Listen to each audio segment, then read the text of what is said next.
It's funny, you know, how you go in your career. We were just talking about your Cincinnati game last evening here where Cincinnati held the ball. No, Cincinnati didn't hold the ball. The team they were playing was holding the basketball last night. And I was reflecting back on to a game I was playing at Illinois, University of Illinois. I was 17-year-old in a war year. Times change, you know how they go along. Times are supposed to change anyway. We were playing in the Chicago Stadium.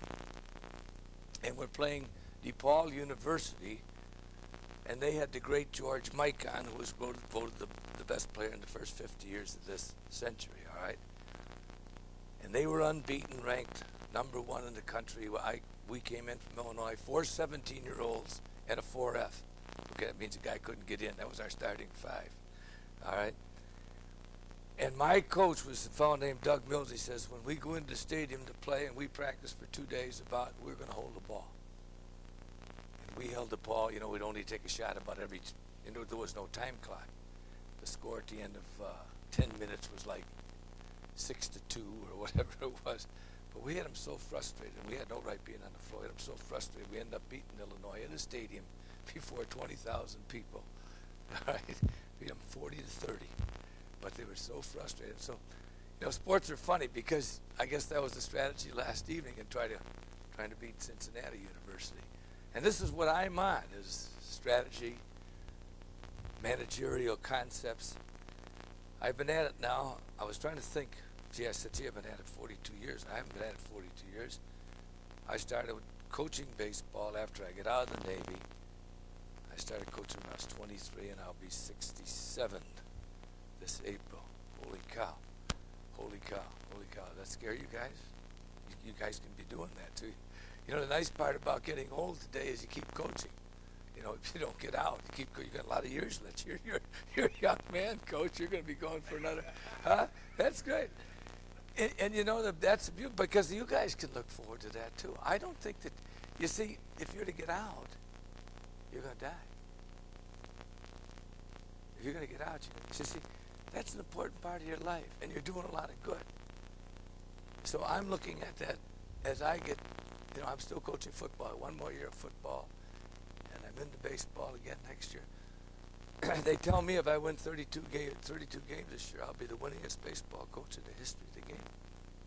I'm going after a guy named Rod Dato's record from Southern Cal, which means totally nothing.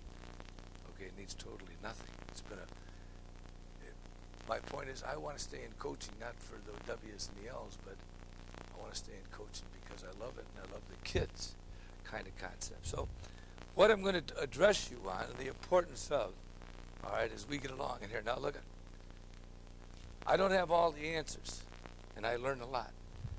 Bob Shaw, you guys have had some, I don't know if you know how good these guys are good. Guys that you had here are good. Shaw's as good as I've ever heard. Shaw is as good. I know Shaw's book. See, I have a couple Bibles. I've one, the real one, which is the most important book that I have. Williams' book on hitting, The Science of Hitting by Ted Williams, is still and Bob Shaw's book on pitching are the 2 books that I reread every year prior to going in. Now, Bob Shaw knows pitching. My pitching coach is 76 years old at the College of St. Francis, 32 years in the Cubs and White Sox bullpen. Learned under a fellow named Ray Berries, and I don't know if Bob mentioned Ray's name in here, but that's who he learned pitching. My man, my pitching coach, fellas, 16 years with Ray Berries. He just was over to his house at Christmas time and spent 8 hours talking pitching. Ray Berries is 86. My man is 76. Okay. So my point is, in managerial strategy, in knowing the game and learning the game, and loving the game, okay, is that you got to keep working at it, and you got to keep the mind going, and you got to be Johnny Wooden. I remember seeing Johnny Wooden at basketball clinic because I was in basketball. Ray Meyer, my coach after the war. I played for DePaul after the war. Ray was in his 70s. And I watched Ray. Ray would sit right where you fellas are sitting, and he would take every note at the clinic. And here's a guy that forgot more than all of us would ever know about basketball. a Johnny Wooden. The same. Johnny Wooden, fellas, he was unbelievable basketball coach. He and Adolph Rupp, Ray Meyer, Hank Gaiba, these fellas were in a class by themselves. But yet every time that I observed them, they were the guys that were most intent on learning. Most intent on Bear Bryant. The year before he died, he was so concerned. He was still at Alabama coaching. He was so concerned. If you fellas are in football at all, everybody's walking up and disguising 8-man fronts. Okay, 44s, but they add the strong safety as a linebacker up in here. And if you're using 2 wideouts, you got a flank and a wideout. It's almost impossible to run the ball. All right. Now the single back situation that they're doing now in football has changed a lot of things. But my point in with Bear Bryant is that here he was at age whatever he was, early 70s, so concerned as how he was going to block the 8-man fronts, and going and visiting with people, so that he truly understood all of the concepts that he wanted to get across. So the one thing that we do as we want to stay in coaching and we get into managerial strategy, and you young fellas, all right, and we old fellas, we are constantly evaluating where we're going and what we're doing as far as being a good manager. I want to be the best manager that ever was. I don't want to make mistakes, all right? I'm sure that you fellas want to be the same way. You want to be the best coach. How do you become the best coach? Okay. I feel it's very, very important that we all have a philosophy, okay? A teaching philosophy. And so the number one thing, and I've outlined all those things in those notes for you, all right? The number one thing that I think, especially you get a lot of young guys that want to go into coaching, I have a simple common denominator. Do you love kids? Now, because we have such a small group here and the type of men that I have here, I would think that's a foregone conclusion. Why do I make such a statement? Do you love kids?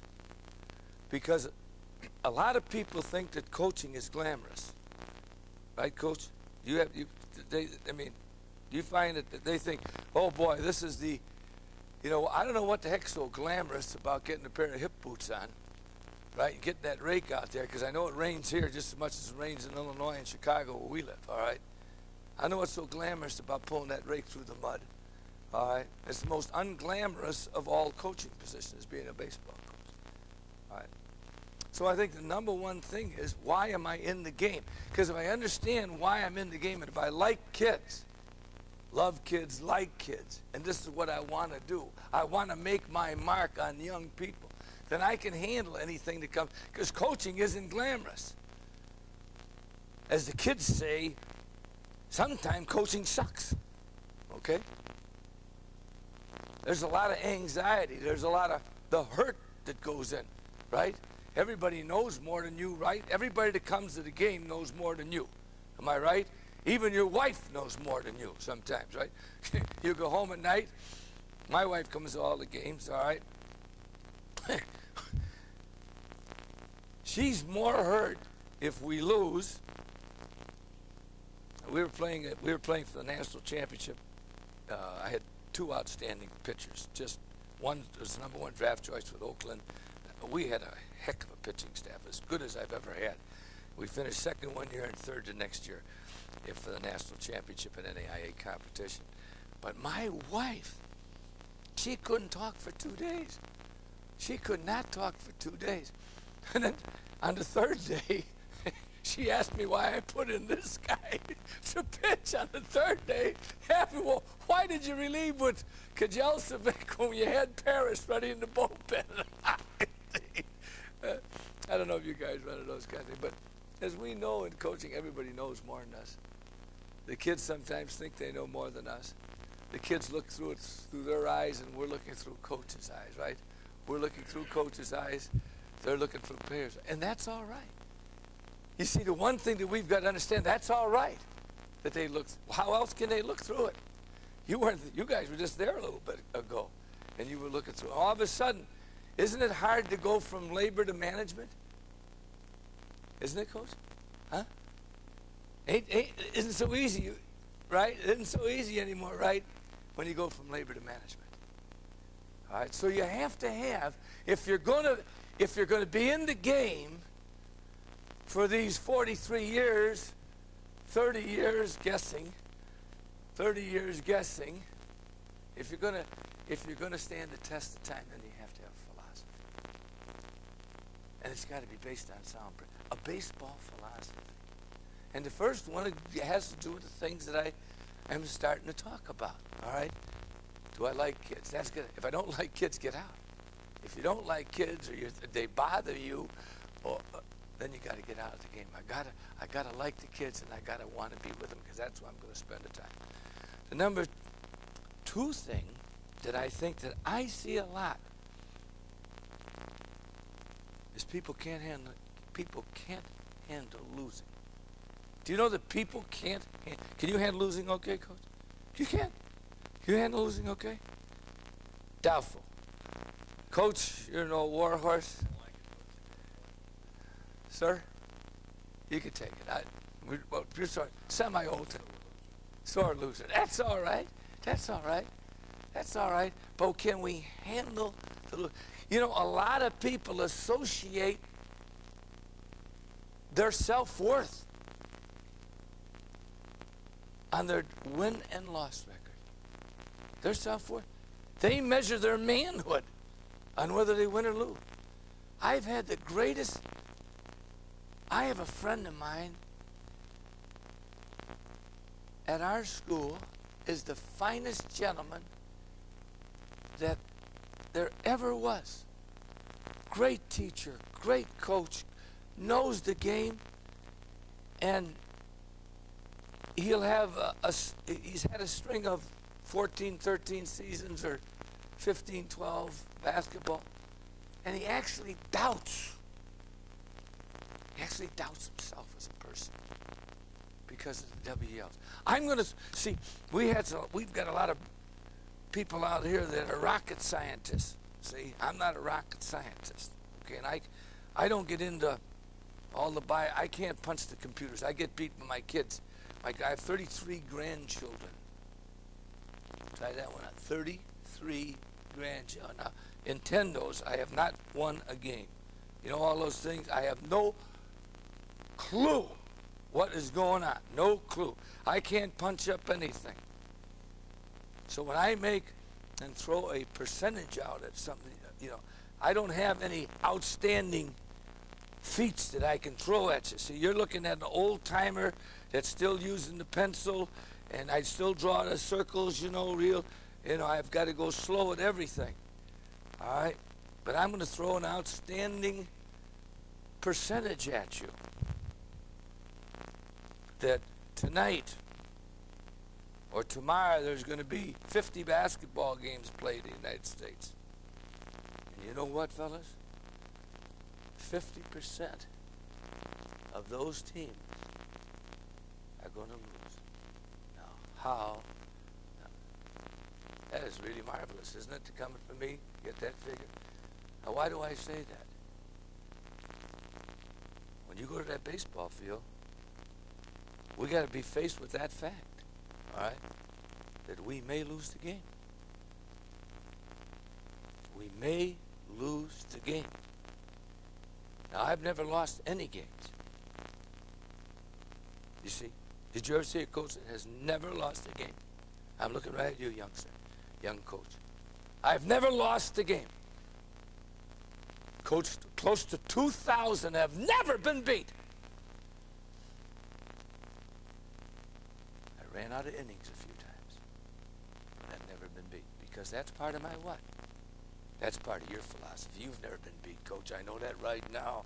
I can see the fire in your eyes. Coach, you've never been beat, you sore loser. You've never been beat. And I know, and that's the way you fellas are going to treat. You've never been beat. You ran out of innings. Because that's part of our what? That's part of our baseball philosophy, see? That's part of our managerial strategy. So the one thing then, getting into loving kids, wham, boom, that's up there. That's important. Ernie's got to go around and teach all these young cubs how to hit. And boy, he's got to be a master psychologist. I don't know how it was when Bob pitched. Bob pitched with what Bob Shaw, my brother, was doing the broadcast for the Milwaukee Braves when Bob was pitching. And he had nothing but accolades for Bob and Bob's roommate, Warren Spahn. And I'll quote Bob's on Warren, or Lou Burdette. And I don't know how hard it was then, or when Bob went over to go with Ray Berries, if Bob was going to listen or not. Or when Ernie goes out to talk and he's going to get the cooperation.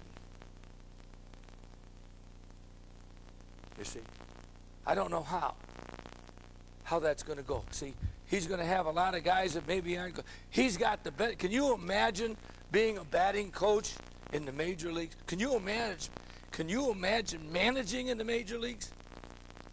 Can you imagine managing guys that are making $5 million and trying to get them to do or see what you're trying to see? Tom House had an interesting lecture in Chicago. He's the Texas Ranger pitching coach who's now been moved up to the front office to be a traveling pitching coach, much the same as Ernie's going to do throughout the minor leagues with the Cubs. And he was talking about dealing with some of the pitchers on the Rangers. And fellas, it's almost mind-boggling, his description and trying to get guys to do things. Now we don't have that, see. We don't have that, do we? We're in a power position, aren't we? Aren't we in a power position? I mean, what you tell the kids they're going to do. 9 times out of 10, we don't have those kind of problems, right? But as you advance on, and the better the kid, the more he's set in his ways. So Ernie's got to be not only a master fundamentalist, but he's got to get out there and in his teaching methodology, he doesn't know whether he's going to be accepted or rejected because he don't know whether he's going to get the willingness, right, to listen to him. So he's got to play hit and miss out there. And the bad part, because he's not with one club and he's roving, I'm with this club for 3 days, I may be with this club for 5 days, you really don't get to know the personalities of all the kids. Because coaching is dealing with what? Now, we can talk. I'm not going to ever say anything bad. I'm Ernie's biggest booster. I'm Bob's biggest booster. Okay, I mean it. Bob Shaw. I told you, Bob, you weren't here. I said, your book is still the pitching Bible. It's the finest book that was ever written, and I say that everywhere I go in every part of the country. That's how much I believe in Bob Shaw. But I'm telling you right now, Bob's power position is right here, and you got to pitch from up to down and all these kind of things. But I'll tell you right now, if you get a kid that's convinced that he can stand on the mound backwards, all right, and face second base and throw it this way to home plate, and he's convinced that he can do it, and his mind says he's going to do it, and he can do it, then he should be let do it. All right? Ernie, like I said, I used to play, when I got through playing ball, I played Sunday ball in Chicago. A couple nights a week, Sunday, semi-pro leagues like you guys played, right? I had a carpenter, couldn't play, he had 5 kids. He's a carpenter. And I use this illustration in hitting, Ernie. The carpenter's wrist. And I use it when I go out to lecture, Ernie, see, I don't have all those beautiful things. I got a board and a nail and a hammer. When I lecture on hitting, that's my hitting, that's my teach. That's my teach. And I go like this. Here's you, Ernie, in the house. See, Ernie can't fix nothing in the house. Same with Bob Shaw. They have got contractors come in. You come in, because they can't do this. See, here's Ernie trying to hit the nail in the house, like that. He goes ding, ding, ding, ding. And now the carpenter's over here. Right here, he's got all those nails. Boom, boom, boom, boom.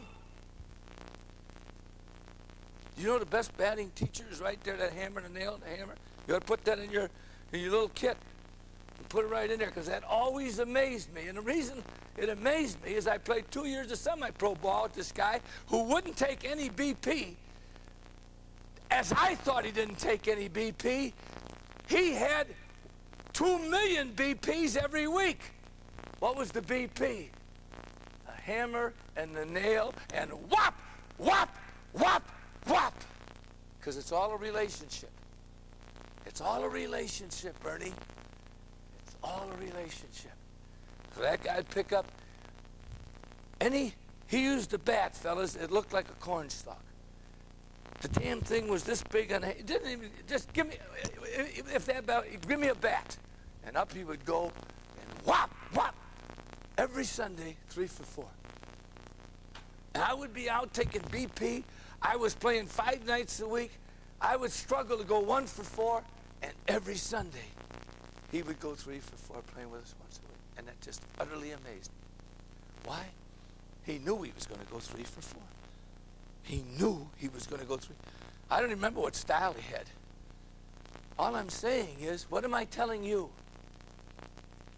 It's from here up. And if I do it wrong, it's really, if I believe, when, I don't want to, Bob's here. When Bob got turned around by Ray Berries with the White Sox, we just talked about Ray. When Bob got turned around, all right, and talked about confidence, all right, somebody gave him the confidence to get the ball. How did confidence come? From proper mechanics. All right, it came from proper mechanics. So he gained the confidence through a man teaching him. And he taught him the proper mechanics, all right? And he threw from up to down. And he got to that power position. And here's a power position, all right? This is a power position, all right? And all the other things that Bob talked to you about, all right? But if Bob's mind was saying no, no, no when he got out there, Bob don't remember this. He was pitching in Chicago. He was in extra innings, or the ninth, bottom half of the ninth. He's pitching against the Cubs, or for the Cubs. Must have been against the Cubs. I don't remember. He had the bases loaded, and 3 and 2 and a hitter. You don't remember this. I mentioned it to you. No. But the point that I'm making here. He threw 9. It was a war. I don't know who the Cub hitter was or the Brave. I don't know who the other team was. I can't remember. That's the Braves. All right. And he threw 9 consecutive fastballs over the plate. All right. I was pulling for him. I was pulling like hell for him. 9 times the bases loaded, everybody moving, winning run there. 9 times the guy fouled the ball back. You think he was going to throw a changeup or a curveball or it? Whop! The 10th pitch, you think he walked him? Hell no. Guy hit it off the wall for a double, he got beat. But do you understand what was going on, fellas? Do you understand that 10 times with the sacks loaded, he threw bull? I think he relieved that day. I don't think he started by. Became, and it was, but I never lectured with Bob till about 4 or 5 years ago, but this incident, which was 20-some years ago, stands out in this war. But the war was that he said, I ain't going to throw a ball. That's the war.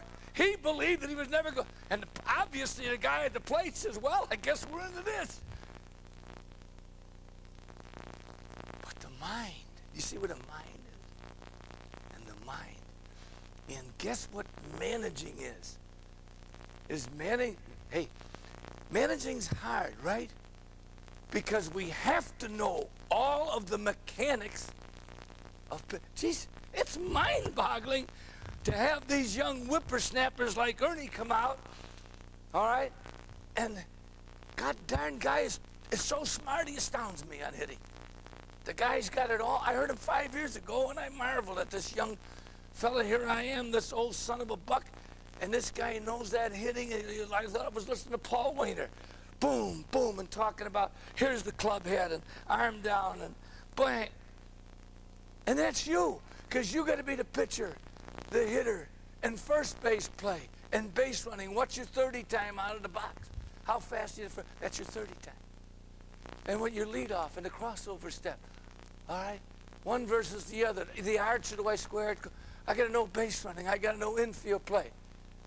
I got to know outfield play. I got to know all those things. Plus, I got to be the what? The master psychologist. Because no matter how good I am fundamentally, once it creeps into my mind, that I can't. If Bob Shaw in pitching, those 10 consecutive, if one just, geez, I don't know if I get this over, he would throw a ball. If once he would have said, if I can't get it over. There was no question of that. It was just said, jeez, I love it. I eat it up. Come on, you son of a buck. That was, right? And the hitter is saying, I don't know who the hitter was. Come on, Shaw. But son of a buck, do you see what we had going there? And you're in the dugout, and you're saying, God dang it, I had something to do with that. Do you see what you gave him? Do you understand what you give these kids, or what? Or you can take it away from them. You want me to take it away from you? I'm coaching third base, all right? I'm coaching third, you're hitting. Look down at me. Okay, you get in the batter's box, you swing and miss. Oh, Jesus. No? Didn't I just what? I just took your testicles and I just took them right off you. Just because I gave you. Oh, jeez. Huh? Jack Benny, the great comedian, was a master with the faces, you know. But that's, see, we have to, do you understand your magnanimity? Your magnificence?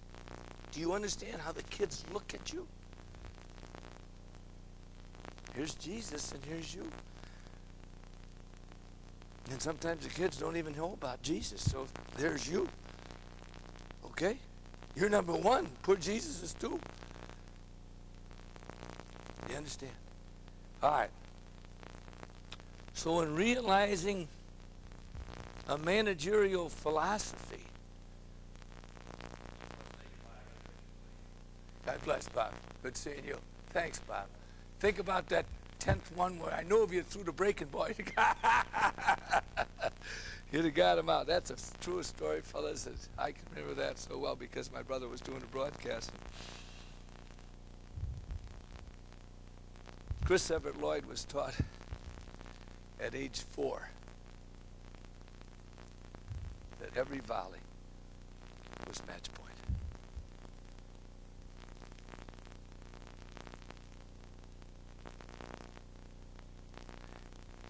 Yogi Berra said, it's never over until it's over. Y.A. Tittle said, Y.A. Tittle, you all know Yam Tittle, a great quarterback with the New York Giants years ago in the 60s. He says, once you lose momentum, you never get it back. Or anything's telling you?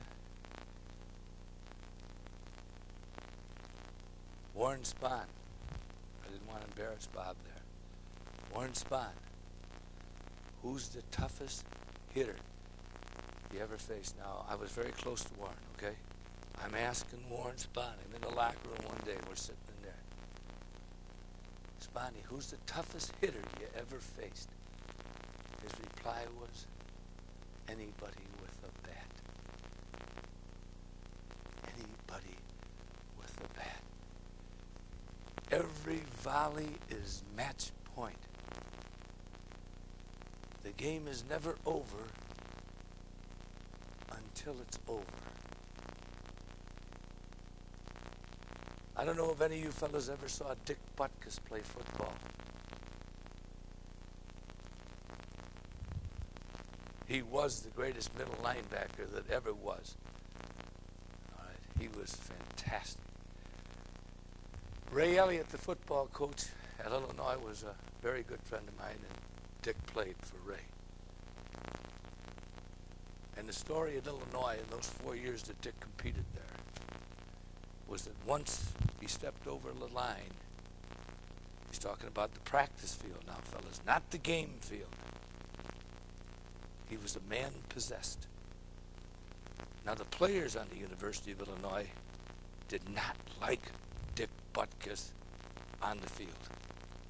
They liked him off the field, but they didn't like him on the field because every day, whether it was dummy scrimmage, if he came up and you were running timing drills and all that, you caught it. When he played, he owned the field. George Halas gave him the largest football salary ever given to a defensive man because he was convinced, George Halas, who won more football games than anybody that ever coached, he was convinced that Dick Butkus could turn around a football game by himself. Now, that's pretty good in an 11-man sport, isn't it?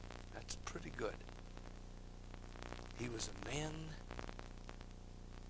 possessed when he stepped on the field. Now, we're talking about what is this guy getting at? You're saying, now, wait a second. I came in here to, boy, I thought that, I'm talking about a philosophy. The game is never over until it's over. Every volley is match point. Who's the toughest hitter you ever faced? Anybody with the bat. I've never lost a game. I've ran out of innings. Lovey-dovey baseball. You know what lovey-dovey baseball is? Do you have any idea, Coach?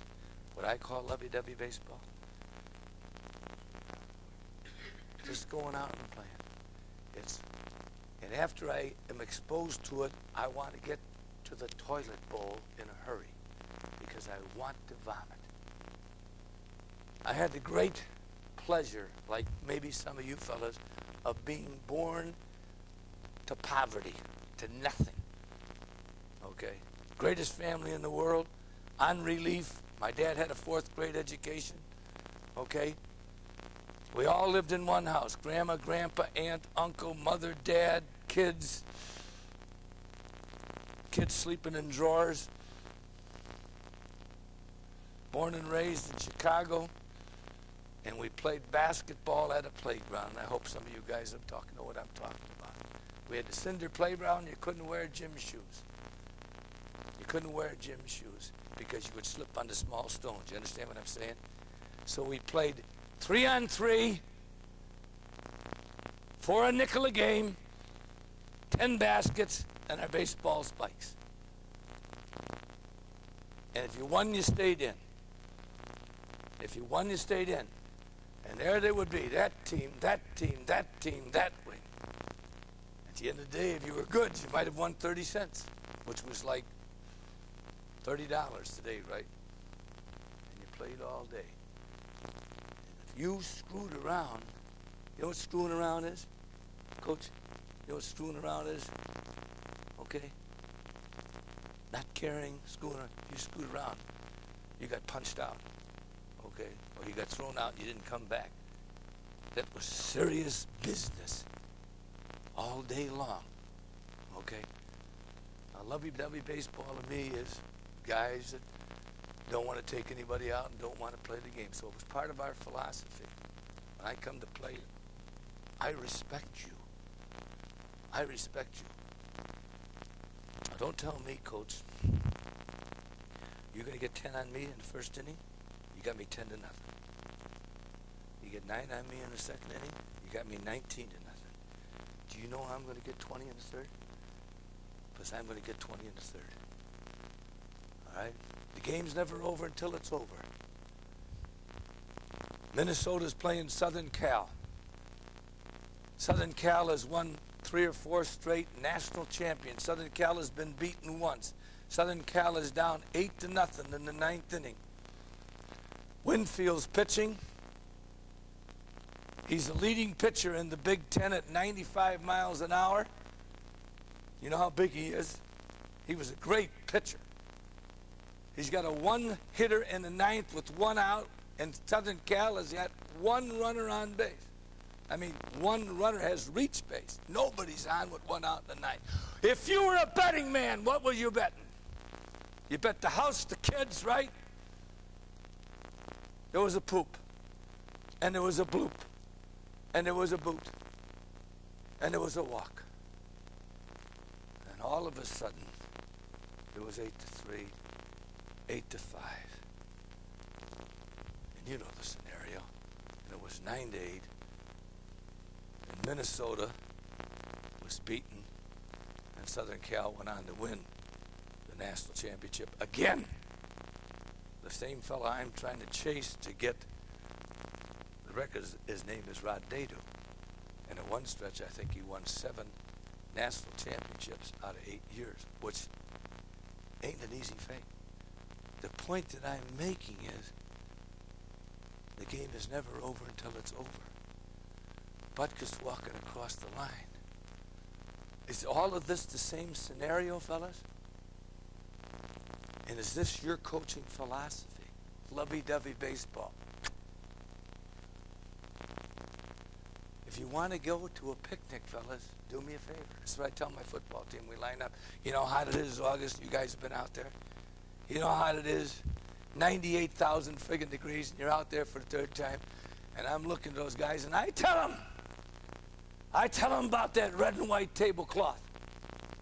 I tell them about that, you know, those cool Budweiser signs they have, and oh man, alive, right? And out comes the beautiful, glamorous girls. I'm saying, you fellas are going to tell me, we got Lake Michigan down there. We're 1 hour from it. You can spread that white, and you can have that Budweiser, and those girls going by in the bikinis. I mean, that's paradise. And we're here in this slop and crap and sweat.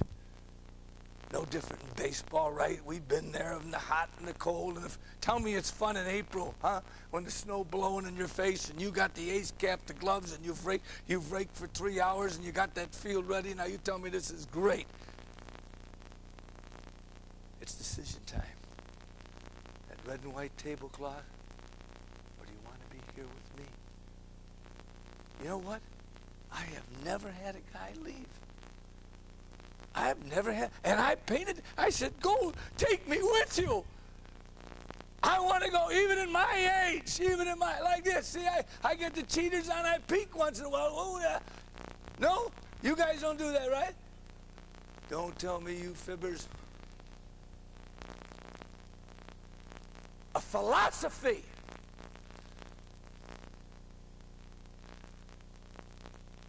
Won't get beat. You see what you give, guys? And the whole thing is so beautiful. Why is it so beautiful? You see, at our school, like at your school, we got some briefcase carriers. We got briefcase carriers. We got doctorate degrees upon doctorate degrees upon magna cum sweari, magna cum laude, and they're over there and they're always casting aspersions about the athletes. Doesn't happen at your school, correct? I mean, you know what, fellas? Unless you believe what I believe, and I've been believing this for a long time. I teach the most important course of the day. When I'm out in that football field, I'm teaching the most important course. And when I'm on that field, well, that sounds corny, but you are teaching the game of life. Now, if you get an attitude, you're talking about, hey, you're talking about blood and guts, right? I mean, I'm going to stay in here, and I'm going to block and tackle, or I'm going to get in that batter's box, and I'm working, and I'm getting those ground balls, and I'm working to my right, and I'm working to my left, and and the sweat's pouring, and I got a strawberry this big, and this hurts in here, and I got to go, and I'm out in that mountain, and I'm telling Coach that my arm don't, and it's falling out. How many of you guys weren't even able to wipe your fanny sometimes, right? Your arm was so sore. Johnny Sain told me he pitched for 3 years with a sore arm. 3 years, and he wouldn't ever tell anybody because he didn't want anybody taking his job. 3 years, he said I couldn't raise it up. Every fourth day, though, I raised it up. Do you understand? Do you understand what you're giving? Do you understand what you're giving to somebody?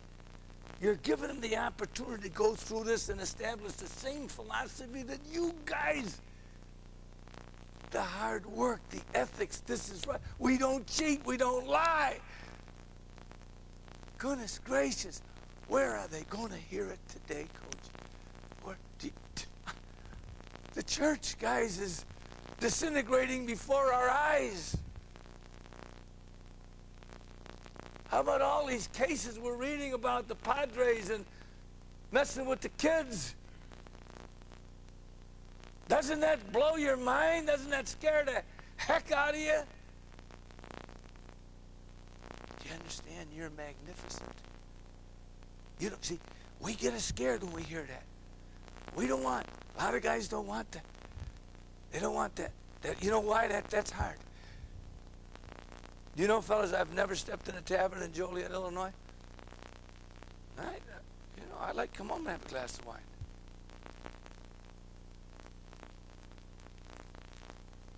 I don't ever want a kid seeing me come out of the tavern. I don't ever want a kid. I got tremendous responsibility. No, I hope I'm not exaggerating that.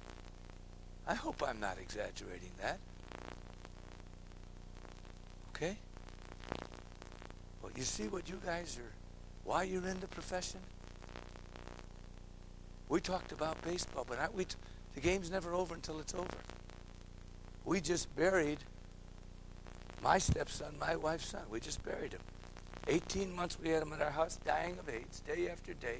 My wife up all night long, couldn't control his bowels, cleaning up all the mess, urinating all the, come on guys, picking up.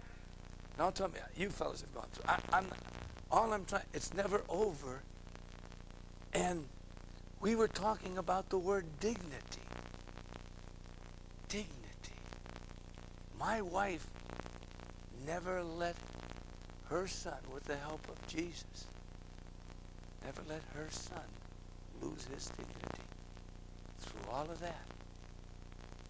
And when he died in her arms, you see, that was a magnificent experience.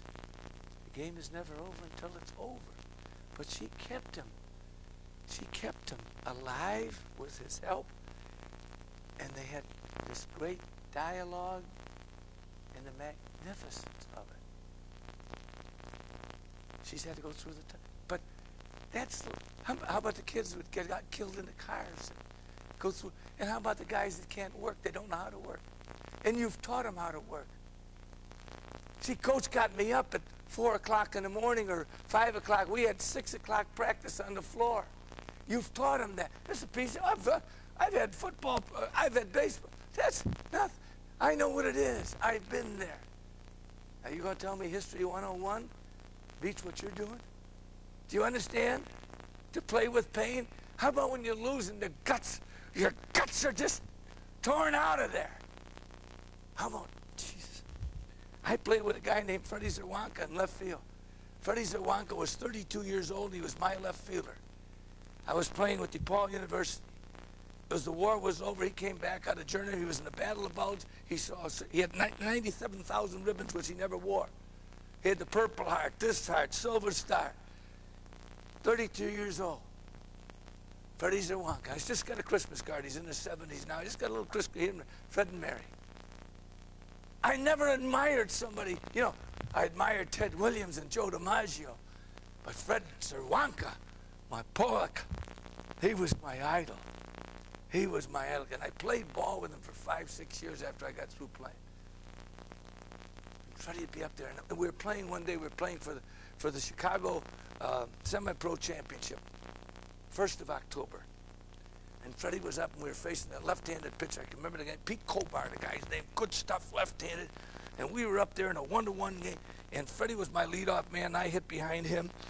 And so Freddie struck out, and he never struck out. He used a 31-inch bat, a 31-inch big as, and he'd be right on top of the plate, and he struck out. And he came by me, and he just muttered, never swore. He hadn't sworn to this day. All right? Talking to himself. Second time, struck out again. Pete got him on a little curveball. Struck out again. Come walking. Third time he struck out. And he hadn't struck out 3 times all year. He took the bat. He took the banana stalk. And he was over there. And he was beating it. And he was beating it on the ground.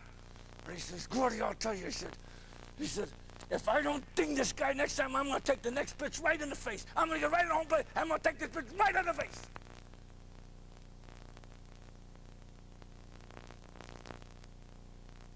Do you understand?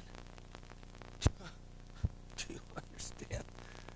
Do you understand about that? Playing the game and what it meant and the intensity and losing. You don't want to play with guys like that. I would die and go to hell for Fred. That's how I felt about him. When I played ball, here's this guy. When we were taking BP and things like that, he'd be out there doing push-ups in between. Jump down. Guy would hit batting. He would be out working on his walking league. Guy hit a fly ball. He'd run back to his glove. He'd throw his glove in the ground and practice getting starts, scoring from third and doing push-ups. Do you understand? Do you understand and how he felt about work, team, striking out? I know. I know you think I'm nuts. I know you think I'm nuts. That's okay. But that's how I feel about this game. You see? And that's how I've developed my philosophy. By recalling the Fred Zawonkas. Jackie Robinson. Jackie Robinson. You know what I'm talking about? The first black man in baseball. Do you realize how good he was? Let me put it in perspective for you, how good he was. Okay, number one, that he wasn't welcome anywhere. He had to stay at other hotels. He was booed every park he went. Didn't know how his own teammates were going to accept the thanks for Pee Wee Reese. He was accepted. But I can remember him coming into Chicago, and we had the great throwing catcher in Chicago by the name of Clyde McCullough. The guy had the best throwing arm in the National League. I mean, a genuine rifle. Now, Jackie gets on first, which he always did. He just killed the Cubs. And he would yell into Clyde, I'm going on the next one, Clyde. Now, just think that. Did you hear what he said? I'm going on the next one. Now, this is the best throwing catcher in the league. That's audacity, isn't it? Coach, are you with me there? Huh? And there you go. And they never got him. They never. They pitched out no matter what. And he did not go. He always went when he said he was going. I'm going, Clyde. World Series, he steals off the left-handed hitter, right? Steals. You don't steal home off the left-handed hitter in the box. He did. Remember 1-0, and Yogi dancing around home. You remember that? That makes an impact on me. Ask Ted Williams. What would you do more, Ted, if you had it all over to do again? He said, I'd hit more. Fellas, Ted Williams would hit more. Nobody ever hit more or practiced harder. Do you know that he had 5 prime years taken away from him with 2 stints in the Air Force? He probably would have been the all-time home run hitter in the history of the game. His 5 of his most productive years, he was flying over Korea. I'd hit more. Bob Welsh, when I asked Bob Welsh, who pitched at Eastern Michigan, Bob, if you had it to do over again, as a 34-year-old, what would you do? He said, I would throw every ball that I threw I would hit a spot. Let's do that. All right? Let's do that. Hit it.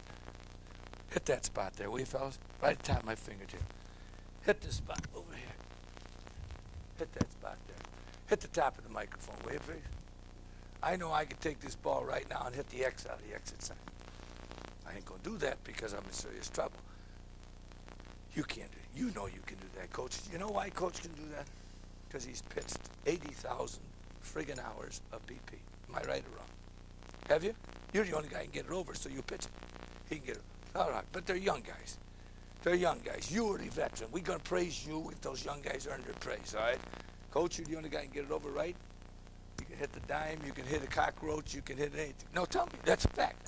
I know it. You know it, and we'll brag about it. We got to sort of brag about ourselves a little bit. We deserve to get bragged about a little bit, so we'll brag about ourselves a little bit. Why am I telling you that? Bob Welsh, if you had to do all of it, what would you do? Every time I threw a ball, I'd hit a spot. What does that tell you, Coach? What does that tell you when you're teaching kids? Don't ever throw a ball. Huh? Coach, you and I are going to play, and I'm going to hit your nose, and you're going to hit my nose, and we're going to hit, and we get into catching, we're going to talk about these kind of things. I'm establishing a what? What would you do if you had to do more? I'd hit more. But you'd hit as this man taught you to hit. Boom, boom, boom. Boom, boom, boom. Right? He talked about hitting them where they ain't. See, the big red over there, that guy's, he's got a doctor's degree in triple psychology, and he's got biomechanics degrees, and we had a guy named with no degrees. We had a guy named Wee Willie Keeler. See, he only went to 4th grade. Wee Willie Keeler. And he said, oh, Red comes out with all of these things, and he's talking, and Wee Willie Keeler says, hit them where they ain't. Is that a philosophy? Coach, is that a philosophy? You bet. Hit them where they ain't. Now I've got a what? An offensive philosophy. And you see, we can teach that. See, I can teach hit them where they ain't. Because I got a plan, an offensive plan. Hit them where they ain't. See, I got an offensive philosophy. I've got a defensive philosophy. And I've been giving you my what? My coaching philosophy. Never over until it's over. Match point. Toughest hitter I ever faced.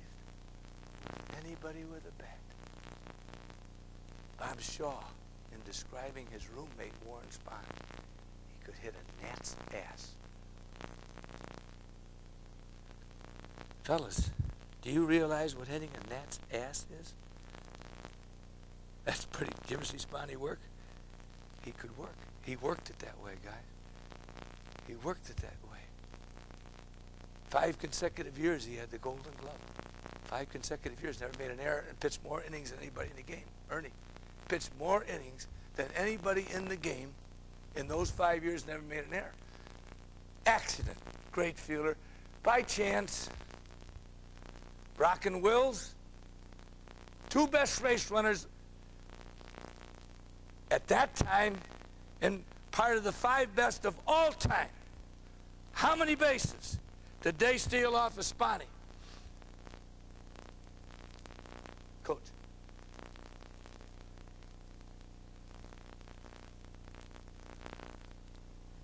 Now, come on. You got to be horse manuring me, Gord. Brock and Wills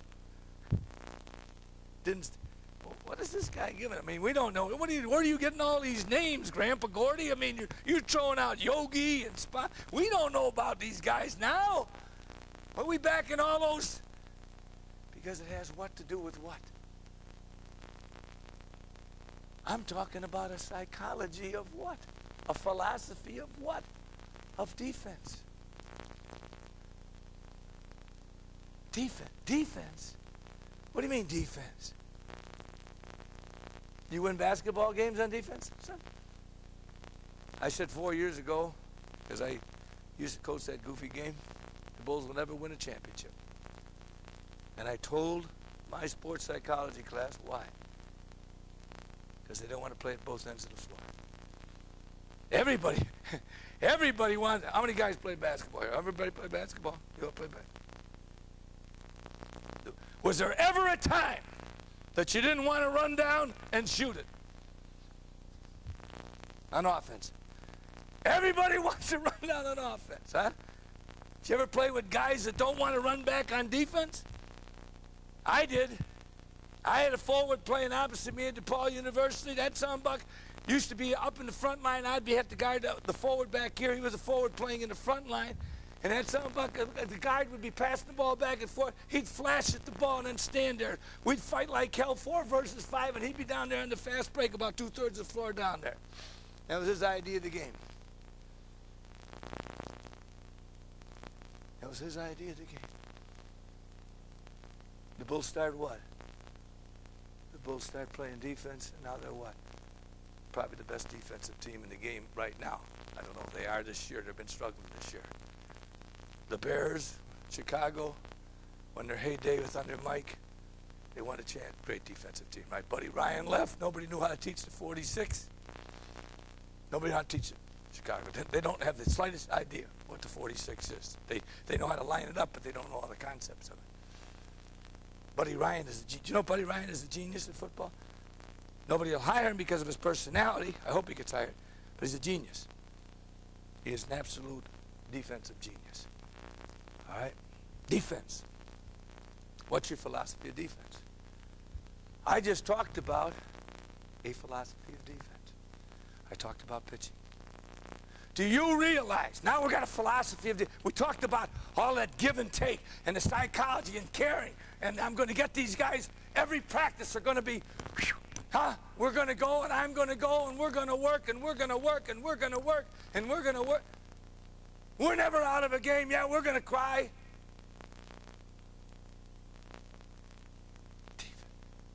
Before I leave that, I want to do one more quote. And maybe the best quote of all, because it wasn't handled the way it should have been.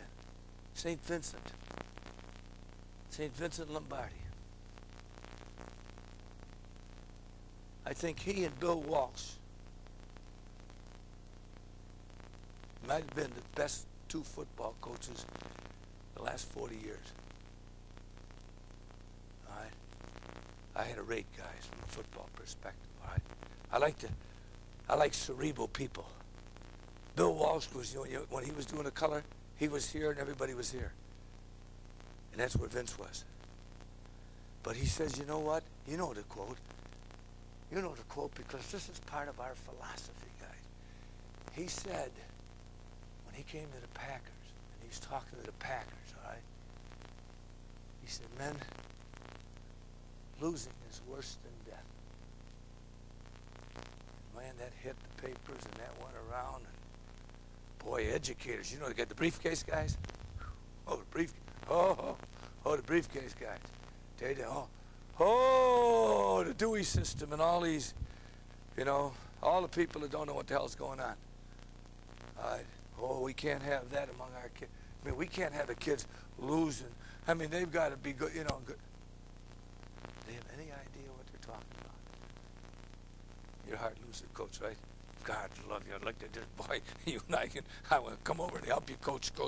When I get retired, I want to get right over in your locker room. Losing is worse than death.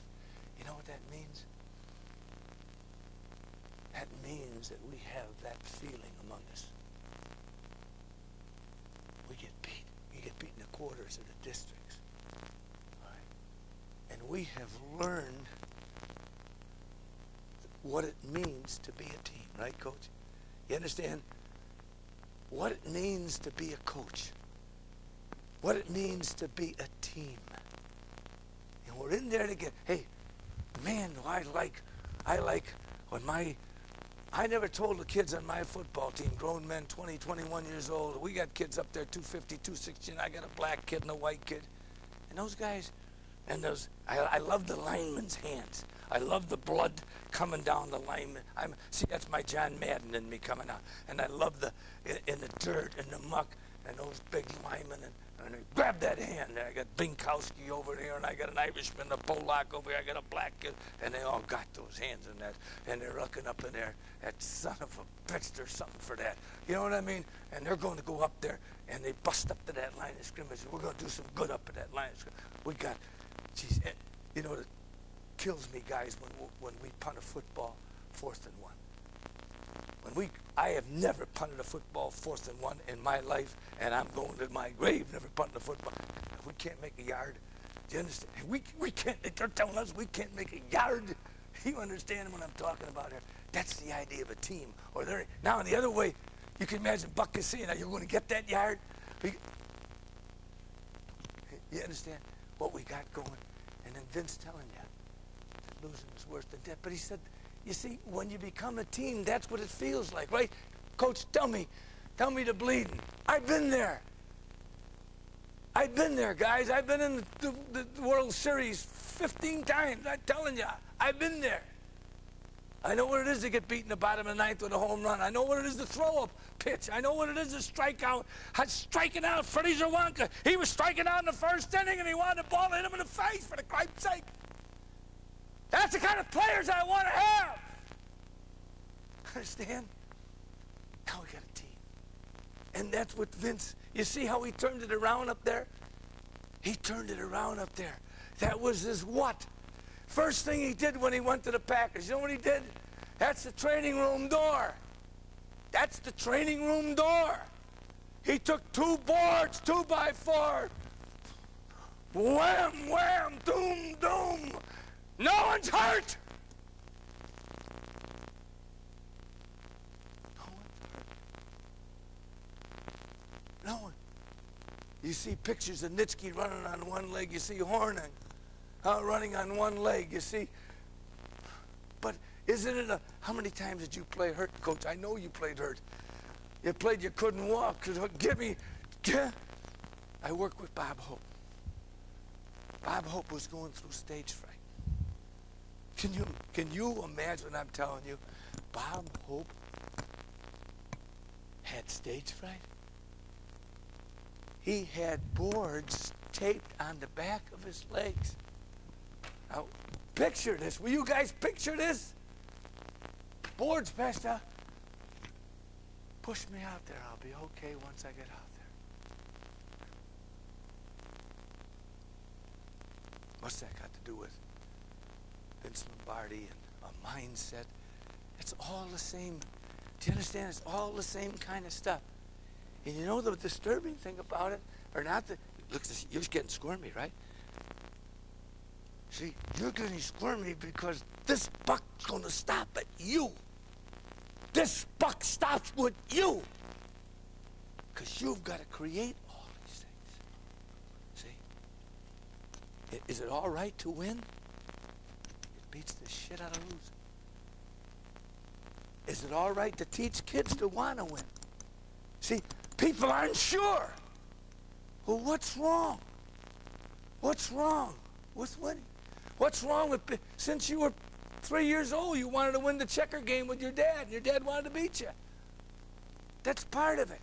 That's okay. It's okay, guys. Teach the, because we ain't going to cheat. We ain't going to lie. We ain't. See, you're going to be different than those jackasses, see, that cheat and lie and steal. They're a small percentage. You're the good guys. You're in the white hats. You know why you're in the game. You know why you've got a philosophy. This is my philosophy. They aren't the 10 suggestions, guys. They're the 10 commandments. Do you understand what I just said? They are not the 10 suggestions. They are the 10 commandments.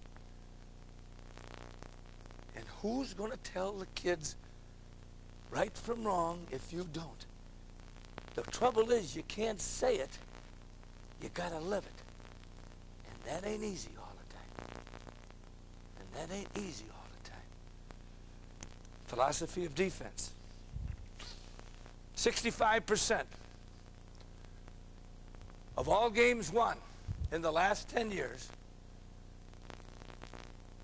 have been won where one team scores more runs in one inning, the winning team, than the losing team scored in the whole game.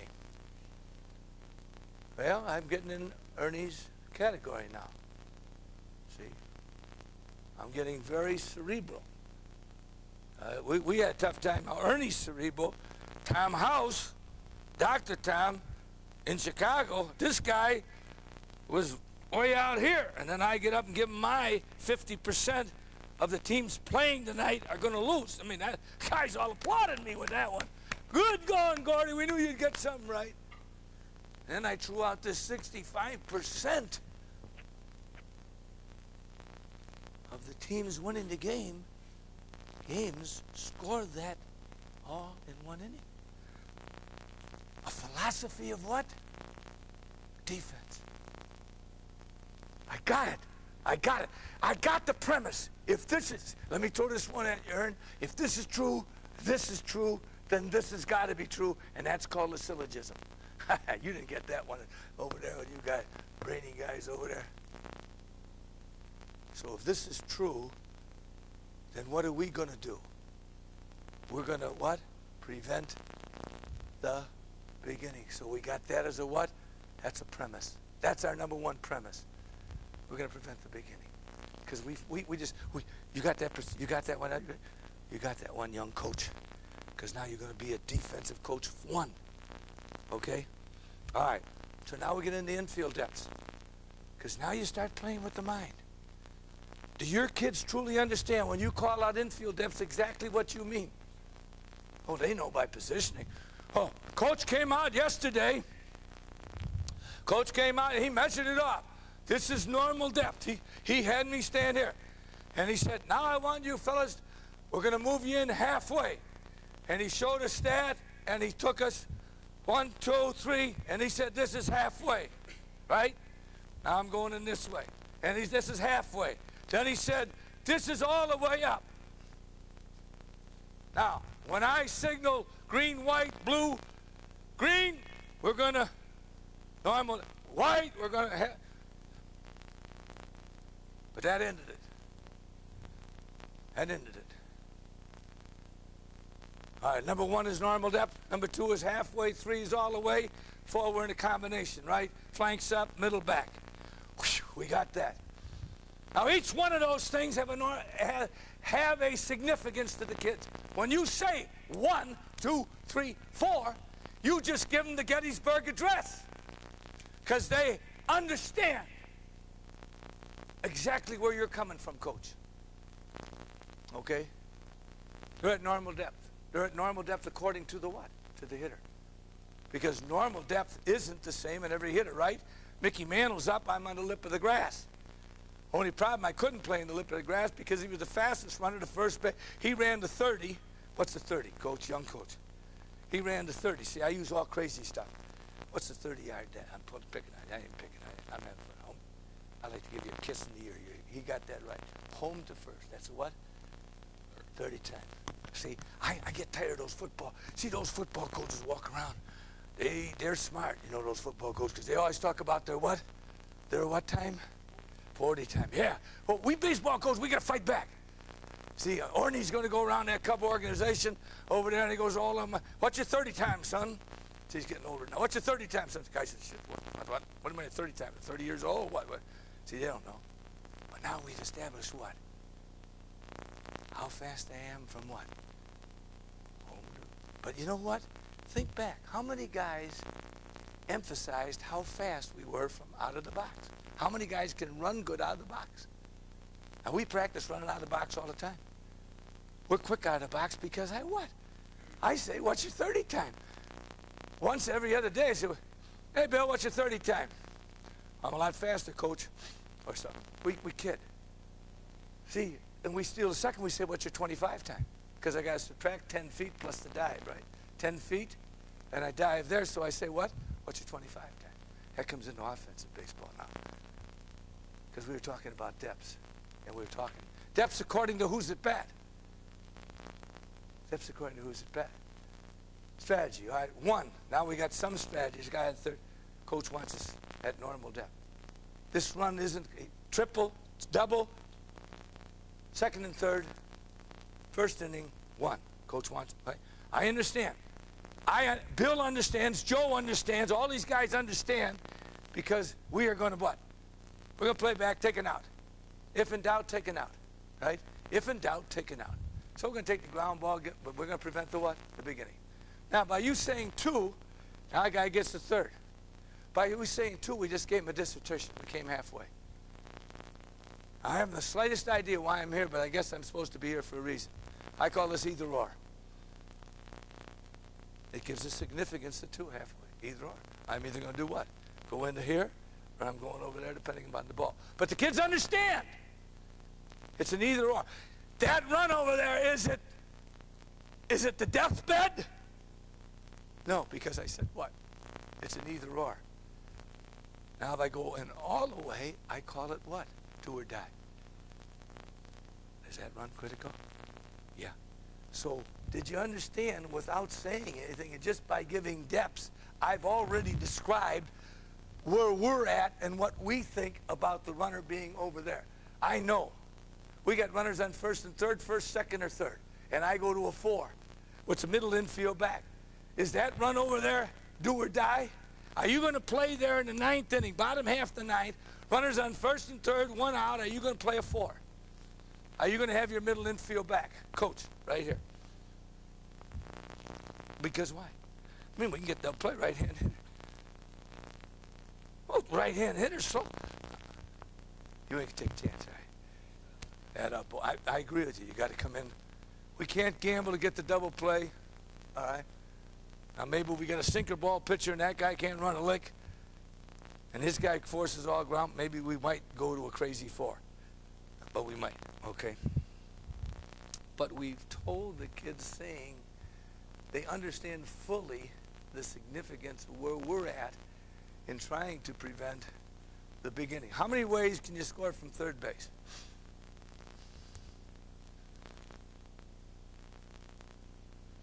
I'm ready to call. See, there ain't a lot of guys here, so you're stuck. 10, 25. So what does the offense want to do? Coach, get him to third base. And what's the defense trying to do? Prevent him there from getting there. Even with 2 outs, guy can score on a pass, ball, wild pitch, ball, right? You understand? All right. So your defensive philosophy then, guys, is based upon preventing the big inning with smartness. First inning, you're playing the fella behind you. You got a kid that's got 15 a game strikeouts. He's got a kid going 14, both with low ERAs. I bloop a triple, and you come into a 3. Good baseball. I bloop a triple. You said 3 to your team, drawn in infield all the way. Good baseball or bad baseball? I'd do it. Sure darn right you would do it, because that's going to be what? Maybe the what? Only run scored today. So there's exceptions, but every guy in the team, we've discussed that. We know that, don't we, Coach? Hey, I know I got Bill Gullickson. You guys know Bill Pittston, Joliet, very dear friend of mine. I coached him, okay? He's in high school. It wasn't a question whether you were going to score. It was going to be a question whether you were going to hit the ball. He used to get 18 a game. He threw about 98 in high school, okay? The guy could really fire. So, I mean, if you triple off a Bill in the first inning, we'd be in a 3. I guarantee you it'd be a 3. Because I didn't want Bill to get beat 1-0. All right? You understand what I'm saying? So strategy and defense all belong to you. Now we get into what? I'm going to finish up with D, and then we'll come back to O. I know you've been sitting a long time. All right? We go back to Spahn.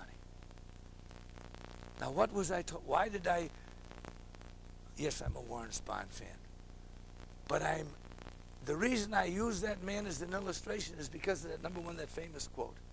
Because that established my philosophy, because that was his pitching philosophy. He said this about concentration. I would walk out there, I'd have a no-hitter going in the 7th. And I'd go out from my rosin bag, pick it up, and he said, I would walk around the mound, and I knew I had lost my concentration. I'd lost. This guy, fellas, was so focused. Do you follow what I'm saying? He was so focused. But he said, I lost my concentration. And I had to regain it. I had to work at regaining it. So the little things that he told me meant so much to me. But let's go back over those 3 things that I gave you before. Bob Shaw said he could hit Nats behind. Ready to go. I said you could. I said you could. I said, I know I can hit that light socket. I may be exaggerating, okay? But in my mind, I know my mechanics. Fellas like you, I pitched all the tape. I pitched until I was almost 60 years old. I still pitch wiffle ball batting practice. That's great. You can go an hour, coach, with nothing. I ain't breathing hard, and I got stuff. Curve balls, fork balls, all kind of balls. I think I'm unbeaten last week, my first week. Nobody's touched me. All right? He could hit a Nat's ass. 5 years. Didn't make an error. Warren Spahn, Lou Burdette, you 2 guys are them. You're back at the screen at Cincinnati Park. You got the screen, you're back there. I'm Del Rice, the number 2 catcher. This is done every day. You got shin guards and a mask on. All right, you got the ball. And I'm your pepper hitter. And I call it war pepper. All right? And Spahn and Burdette would be firing that pepper ball to me, and I could hit them as hard as I want from the pitcher's mound to the screen. Harder, Del! Harder, Del! Come on! And they weren't softies. Now, do you know why? You know why he led the league in fielding? Why he was? Do you understand?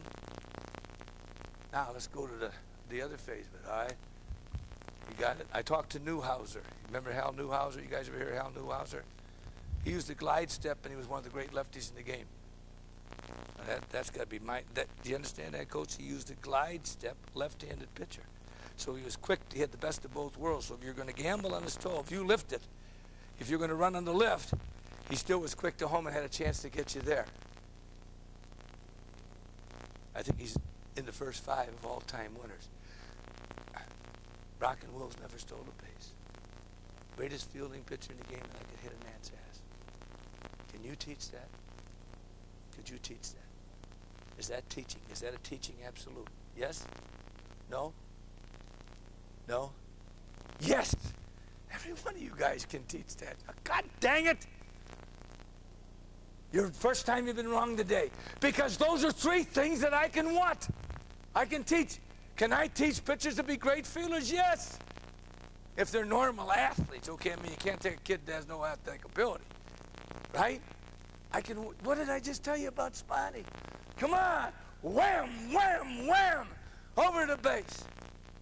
Quick to home, quick to first. I got to get it there if I'm a right-hand pitcher in 1-3 or under.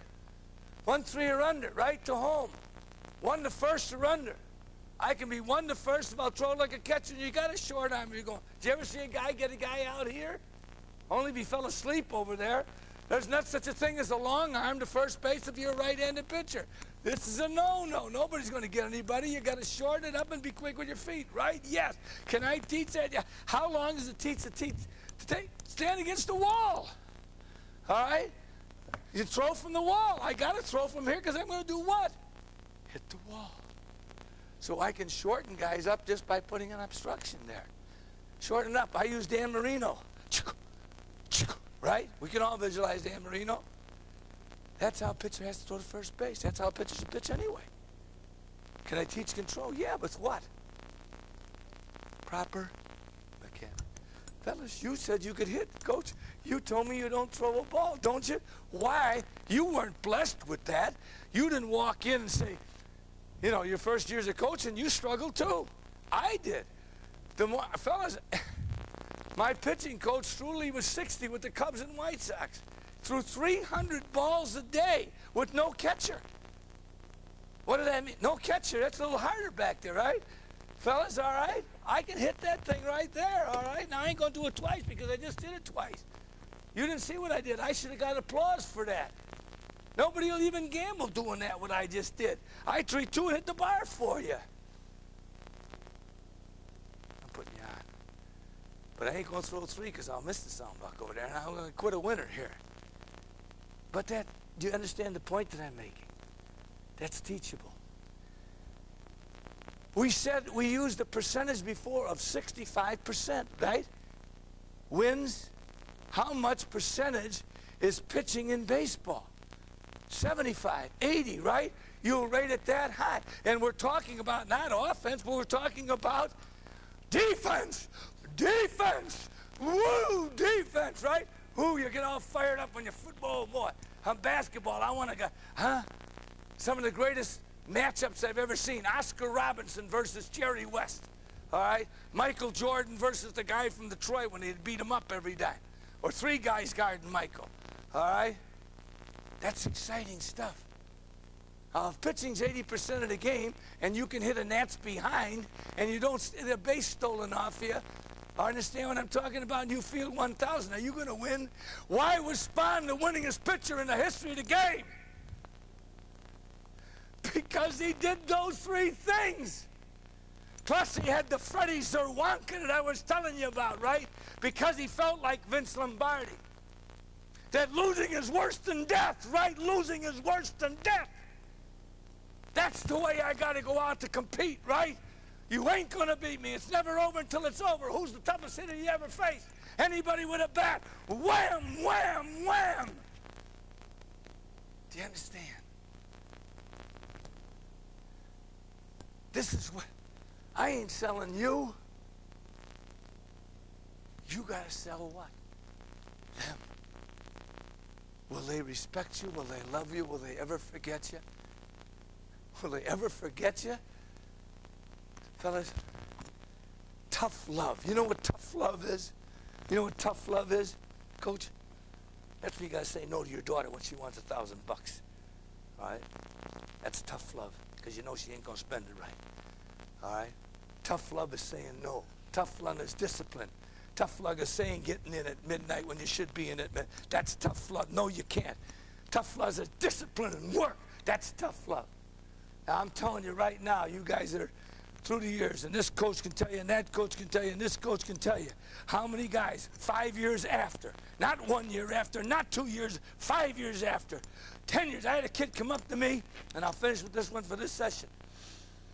I'm at football practice about 3 years ago, and we got to come up a little dirt pile come up to the top, and as I was coming up, the sun was right in my eyes, and there was a kid up there with a beard, and he had and I didn't even reckon. I was going to walk right by him. He said, "Coach, Gordie, I want to say hello to you." Introduced himself. "Oh, God, how you doing?" Blah, blah. We walked in together, went down, and we sat in the locker room. The kids all left, sat in the locker room. He said, "Gordie, I want to tell you a story. You got a moment?" I said, "Yeah, I got a moment. Sure, I got as much time as you want." He's in his early 30s now. He says, "Coach, I want to tell you," he said, I want to sort of talk to you how much you meant to me. I ain't seen the guy now, fellas, in 14 years. He said, "My wife left me. I lost my kid from leukemia. Lost my kid from leukemia. I was drinking a lot. I was an alcoholic. My wife left me in divorce, took the other kid.